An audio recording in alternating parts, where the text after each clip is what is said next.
Hello, everyone. Thank you for joining us today, and welcome to the ASTRO 3D ECR Astronomers in Australia seminar series. My name is Dr. Jeffrey Simpson. I'm a postdoc at the University of New South Wales in Sydney, Australia. And my co-chair is Dr. Marion Gerard from Swinburne University of Technology in Melbourne, Australia.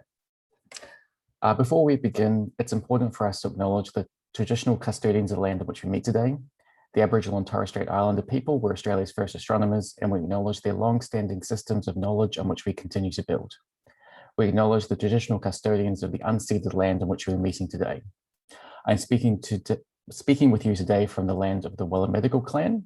My co-chair Marianne is joining us from the land of the Wiradjuri people of the Kulin Nation.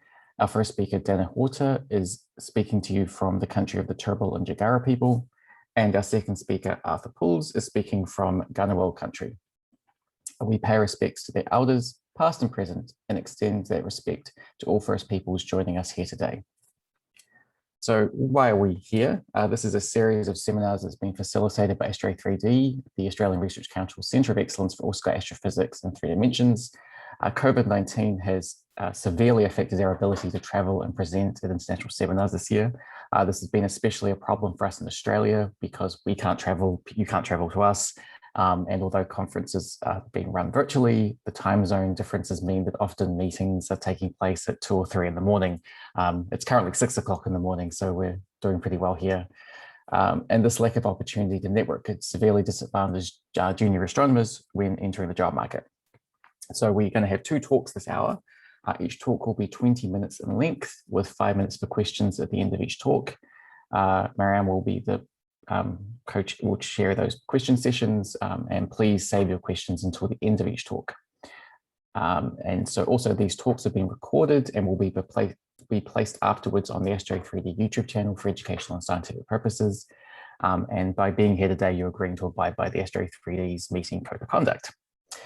The other last little bit is that I've already warned speakers of this, but because of the limitations of Zoom, I will need to interrupt them sort of verbally with 5 minutes left in each of their talks. So if I suddenly burst in at with 5 minutes left in each talk, that's what's going on.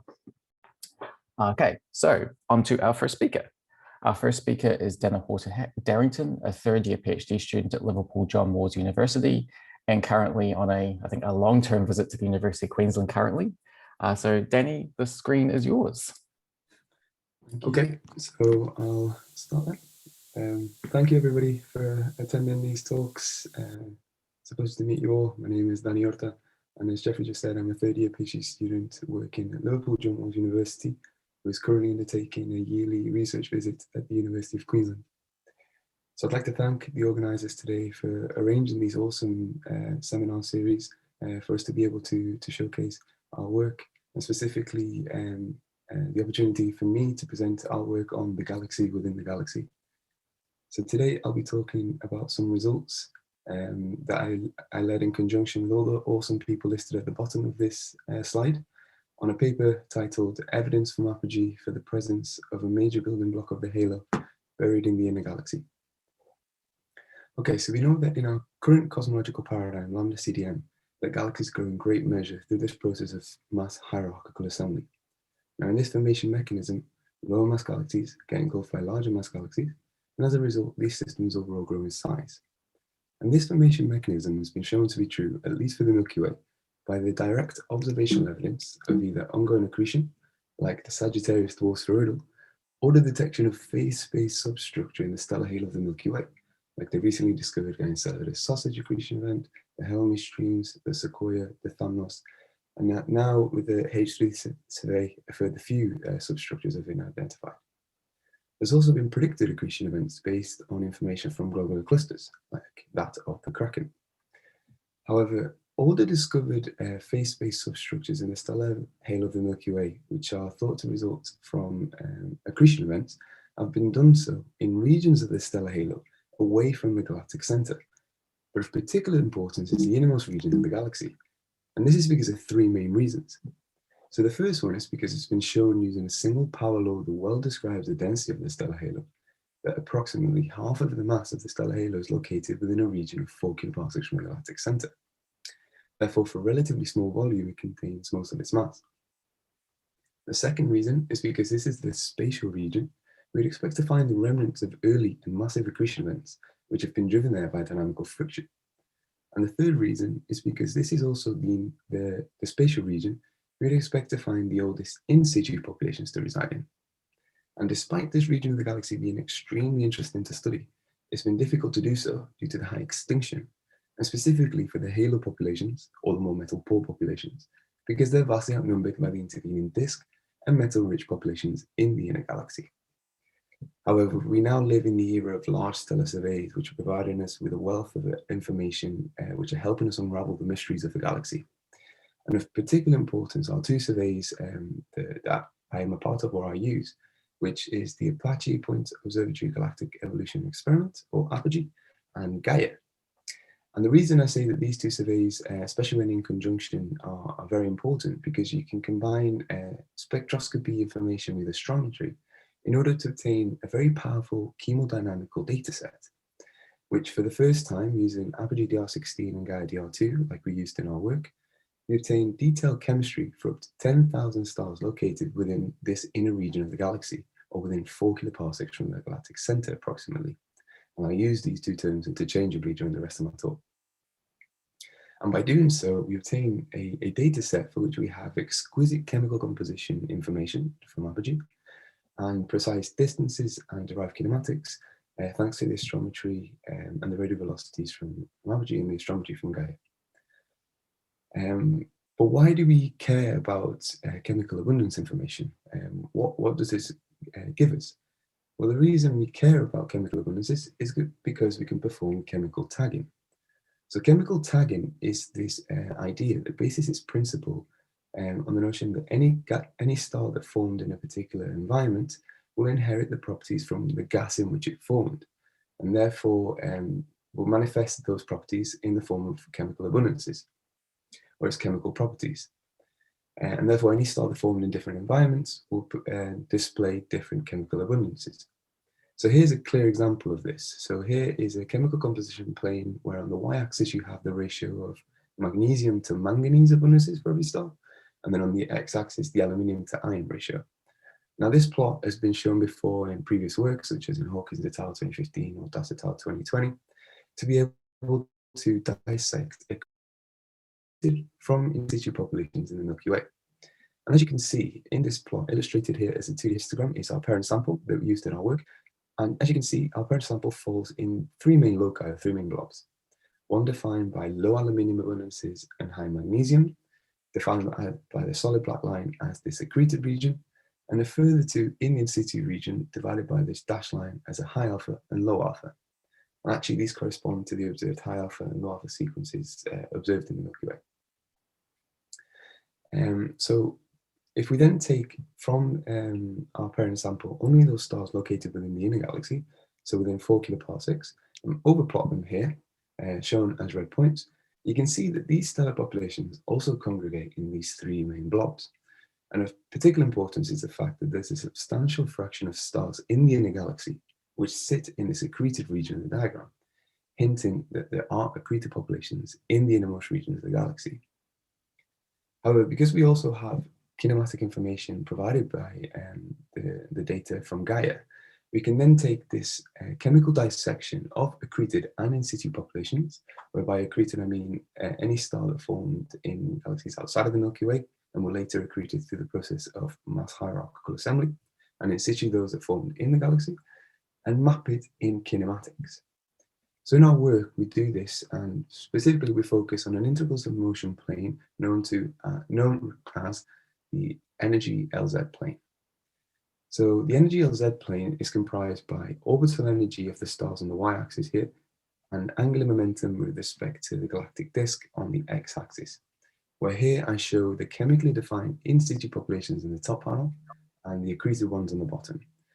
Now for the in situ populations, we only show those stars which have a metallicity below -0.8. And this is to remove most of the strongly rotating metal-rich disk in order to make it a more fair comparison when comparing in situ populations to the already more metal-poor accreted populations, displayed in the bottom panel here.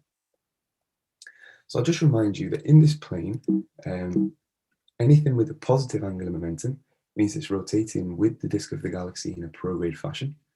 Anything with a negative angular momentum means it's rotating against the disk in a retrograde manner. High orbital energies correspond to stars on less bound orbits compared to those at lower energies, which are more bound to the Milky Way potential. Now, what I want you to take away from this plot is the fact that when you make this chemical dissection of accreted and in situ populations and map them in intervals of motion, you find that these two show different distributions. By this I mean that the in situ populations show a much smoother distribution compared to the clumpy-like nature observed by the accreted population. And specifically, if we look at the accreted population in more detail, we find that in this plane, there are two clear over-densities, one at high energy and one at lower energy, which seems to be separated by this energy gap. And actually, the one at high energy corresponds to the recently discovered Galactic sausage accretion event, but the one at lower energy is this newly identified substructure, which in our work we dub Heracles, and we simply defined by the initial chemical dissection, followed by an eccentricity cut and an orbital energy cut. So far, we've used an Apergenic Gaia catalogue to chemically identify accreted populations and then map these populations in integrals of motion. And I've identified a new substructure in the heart of the galaxy, which appears to be accreted. So the first thing we do is check its properties. And since we have an abundance of a wealth of abundance information from Apogee, we go on to study its chemical compositions. So here are 4 different chemical compositions aimed to give us an insight into the contribution from different nucleosynthetic channels, either contributed by massive stars, AGBs, type 1a or type 2 supernovae. So here you have the magnesium over iron, the aluminium over iron, the carbon plus nitrogen over iron, and the nickel over iron as a function of metallicity planes. Where the parent sample is displayed as a 2D histogram, the red points belong to Heracles, and the blue to the Galactic sausage accretion event. Now, what I want to take away from this plot is the fact that Heracles presents chemical abundances which are typical of low-mass satellite galaxies or accreting populations in the Milky Way. And this is because it presents low aluminium by construction, but also low carbon plus nitrogen and low nickel when compared to the parent sample. Furthermore, it is also distinct chemically from Galactic sausage because for fixed metallicity, it presents a higher mean magnesium, aluminium, plus nitrogen. However, when studying Heracles, specifically in the alpha plane, we find that Heracles occupies a locus which appears to follow a single sequence with the high alpha disk, shown here as the track at the higher alpha for fixed metallicity observed in the Milky Way. So in order to ensure in our work that Heracles is the debris of an accreted population, which sits in the heart of the galaxy, we go on to perform 3 independent tests to see if Heracles survives as an accreted population. And these involve looking at simulations to see if theory predicts that accretion events resemble Heracles. We also take inner galaxy populations and model them to see if Heracles can be modeled as an independent structure. And we also compare the integrals of motion of Heracles with its co-spatial in situ counterparts to see if these follow the same distribution. So the results from the first test are shown here. So we resort to the in-house Eagle numerical cosmological simulations and look for Milky Way mass galaxies which undergo an accretion event, which resemble Heracles in chemical space. So we find that roughly a third of our Milky Way mass galaxy sample, so 15 galaxies, undergo an accretion event of similar mass and similar redshift, which resembles Heracles in chemical space. So here are 3 out of those 15 examples shown in the magnesium over iron, the carbon over iron, and the nitrogen over iron as a function of metallicity planes. So different nucleosynthetic channels provided by Eagle, where the red contours to mark the region where accreted populations live and the black in situ. And as you can see from these results, the predictions from the simulations from Eagle suggest that the chemistry of Heracles is actually consistent with an accretion hypothesis.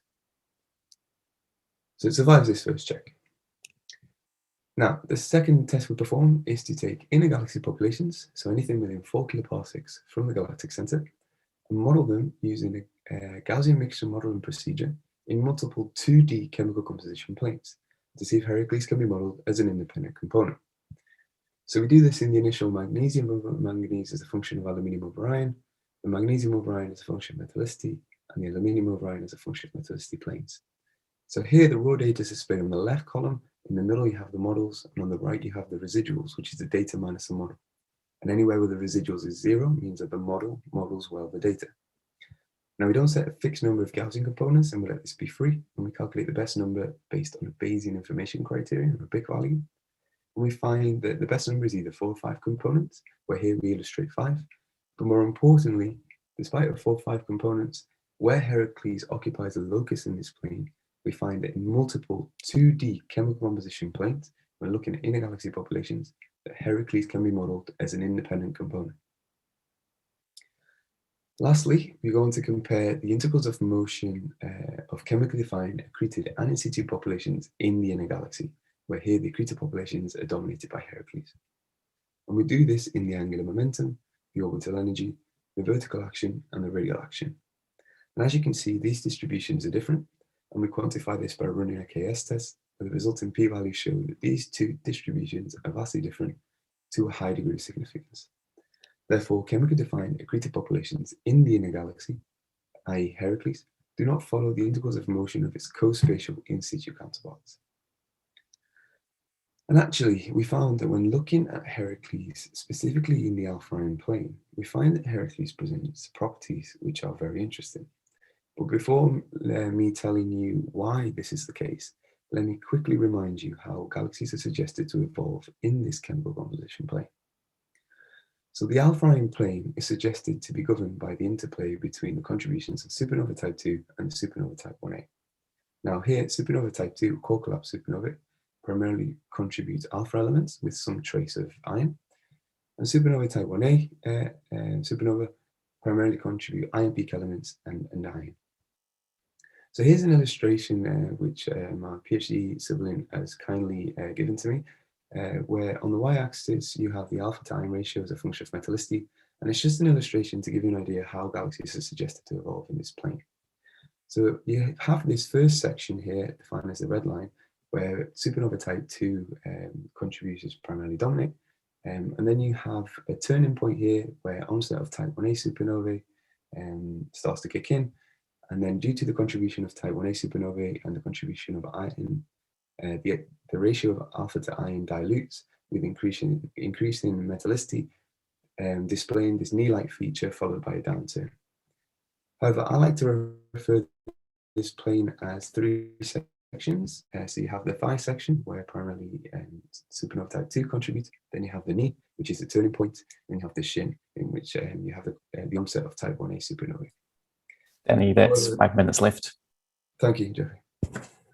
However, the position of the knee has been shown using models, or it is postulated that it depends on the host galaxy's star formation efficiency.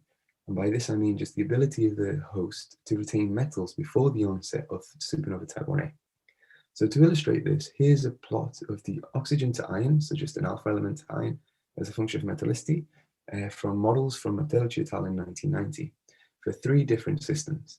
So you have one which is resembling to the Magellanic Clouds, one for the solar vicinity, so proxy for in situ populations, and one for bulges or elliptical galaxies.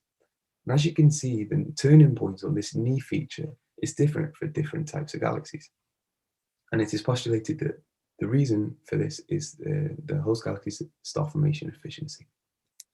Okay, so now that we know more or less how galaxies evolve in this chemical plane, if we look at the properties of Heracles in the alpha-ion plane, the reason I was saying is that they are interesting is because Heracles occupies a locus which would match that of an early quenched and massive accretion event. Early quenched because it presents the thigh section of the renowned alpha-ion knee, but doesn't display the knee or the shin features like the guy inside a sausage does. And we suggest this is because Heracles is a remnant of an accretion event which occurred early in the Milky Way's life, and therefore had its star formation quenched early and did not have time to develop the knee or the shin like the Gaia sausage did. Moreover, we also suggest it is more massive than Gaia inside a sausage because for fixed metallicity, it presents a higher mean magnesium. And this stems from theoretical work by Macrath et al. In 2019, in which they looked at low mass galaxies in Eagle and found that the mean magnesium and iron abundances were good predictors of the stellar masses of these systems, given by the isomass lines shown in this plot here. And therefore, by obtaining the mean magnesium and iron abundances of Heracles, we estimated a mass for this system of approximately 5 times 10 to the 8 solar masses. So in conclusion, in this work, what we've done is we've taken an Apogee and a Gaia catalogue, and we've searched for accreted populations. And in doing so, we identified this new substructure in the heart of the galaxy, which we dub Heracles, which we suggest constitutes the remnant of a major building block of the Milky Way halo, and is the result of a major accretion that occurred early in the Milky Way's life. Given the properties of Heracles, so specifically the magnesium and iron abundances, we suggest that it is approximately twice the size of the Gaia Enceladar's sausage estimated mass, or which roughly constitutes a third of the total stellar halo mass estimated to date. We also find, given our results, that Heracles comprises a third to a fourth of all metal poor populations in the innermost regions of the galaxy, which confirms predictions from different numerical simulation studies, either using the PHI simulations or the Odiga simulations. And we find that Heracles only accounts for approximately 5% of the total mass within 4 kiloparsecs. And last but not least, I'd like to mention that the properties of Heracles reveal a similarity to predicted Kraken accretion event. And I think with more tests, especially looking at properties of global clusters associated with these systems, we will be able to ascertain such link. So with all this, I will kind of leave you now. So thank you for listening. I'll be happy to take any questions, but feel free to also get in contact with me either via email or via Twitter. Thank you very much. Thank you, Danny. If we have any question, you can either raise your hand and or write in the chat. So if there's anyone, okay, there's a question in the chat from Douglas. The question is, any sign of globular cluster brought in by Heracles? Great question, Doug. So we're looking into this now. Let me take a step back. So when Massari et al. And other works looked at properties of globular clusters in the Milky Way, specifically the kinematic side, they identified a group which they deemed low energy, which appears to sit in the same position where Heracles sits. And then the Croyson et al. And so associated these system of globular clusters with the Kraken, and therefore it is postulated that these also are associated with Heracles. However, we are now looking into the chemistry of globular cluster energy data associated with Heracles, and are looking into this now. So we believe that there are some globular clusters associated with Heracles. We're just trying to figure out which ones those are. Great. There is another question in the chat from Elisa, which is, did you also estimate when their accretions took place and at which redshift? Great question. So I think it's a very difficult question to answer this. So there's many different ways in which you can do it. We have not done so because I think the error bars are quite large. But given the results from the simulations, all the accretion events we found that resemble Heracles in chemical space suggest that it was an accretion event which occurred at redshift 2 or above. So it was quite an ancient accretion event. So about 10 gigayears ago or something like that. But that number obviously would need a lot more testing and looking into. Okay, there's another question in the chat from Paula, which great talk. I couldn't follow the dynamical arguments of why Heracles has properties of an accreted population. Good question, Paula. So let me go back to, for example, this plot here. So I don't think Heracles presents integrals of motion which suggest that given solely on the integrals of motion, it is accreted. Seeing as it's in the heart of the galaxy, a lot of these things are mixed and jumbled up to start with. Also, if what we're postulating is true, that it is the remnant of an accretion event that occurred early in the Milky Way's life, it will be fully phase mixed by now. The only thing we find is that the accreted populations do not follow the same distribution of its co-spatial in situ counterparts, or the chemically defined in situ ones. So we suggest that these results suggest that they are different at least. And then given with the chemistry information, we suggest that obviously all this in conjunction is hinting at the fact that it is an accreted population. I hope that answers your question. Great. Is there any other question for Danny? Oh, there is another one that just popped from the glass. What's the relation between Heracles and a bulge fossil fragment like Tarzan 5? Great question, Doug. So this is something that we're looking into now. We're not sure, essentially.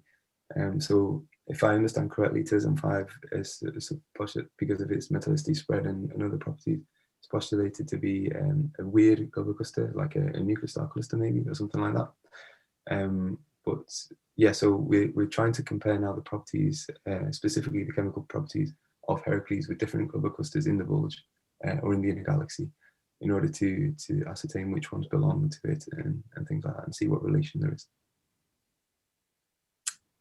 Okay, thank you. If there is any last quick question, you can raise your hand or send the last message in the chat. Otherwise, I don't see any other questions. So thank you, Danny. I'll pass again the chair to Jeffrey. Thank you, Danny, for that great talk.